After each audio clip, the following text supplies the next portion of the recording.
बिस्मिल्लाहिर्रहमानिर्रहीम। अस्सलाम वालेकुम दोस्तों, बहनों, भाइयों और बुजुर्गों। आज की इस तालीमी और मालूमाती वीडियो में हम इस दिलचस्प सवाल का जायजा लेते हैं, क्या यहूदी मोहम्मद सल्लल्लाहु अलैहि वसल्लम की आमद से पहले और कुरान के नुज़ूल से पहले अपनी दुआओं में इनका नाम ले रहे थे? ये फिक्र अंगेज मौजू तारीखी और मजहबी सियाको सबाक से इन राब्तों पर रोशनी डालता है जो कि कम मारूफ है। चाहे आप तारीख दिनियात के तालब हों, मिलम हों या कोई ऐसा शख्स जो मुख्तलिफ सखावतों के बारे में सीखना पसंद करता है, तो ये वीडियो आपकी समझ और इल्म को बढ़ा देगी।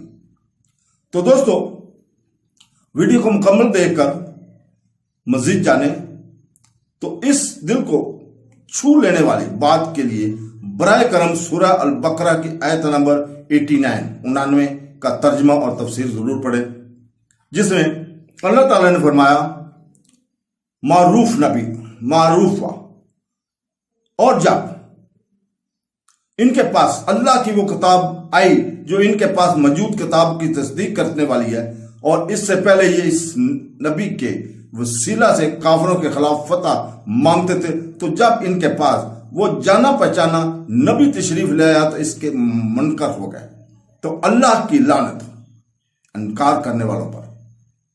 तो दोस्तों, इमाम अंबिया सल्लल्लाहु अलैहि वसल्लम की तशरीफ आवरी और कुरान करीम के नज़ूल से पहले यहूदी अपनी हाजात के लिए हजूर पुरनूर सल्लल्लाहु अलैहि वसल्लम के नाम पाक के वसीला से दुआ किया करते थे और कामयाब होते थे, और इस तरह दुआ किया करते थे कि हमें नबी अम्मी के सदका में फतह और नुसरत अता फरमा।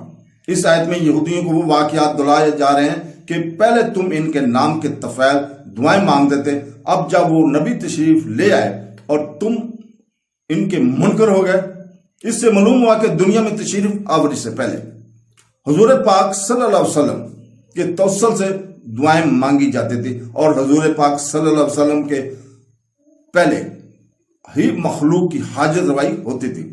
यह सिलसिला आप सल्लल्लाहु अलैहि वसल्लम की तशरीफ आवरी के बाद ज़ेर याद मुबारक में भी जारी रहा कि सहाबा अकराम आप सल्लल्लाहु अलैहि वसल्लम के वसीले से दुआएं मांगते थे, बल्कि अपने वसीले से दुआ मांगने की तालीम खुद हुजूर पाक सल्लल्लाहु अलैहि वसल्लम ने अपने सहाबा कराम को दी, और आप सल्लल्लाहु अलैहि वसल्लम के वसाले ज़हरी के बाद भी सहाबा कराम, औलिया और सालिन का यह तरीका तब से अब तक जारी है और इंशाअल्लाह ताला हमेशा जारी रहेगा।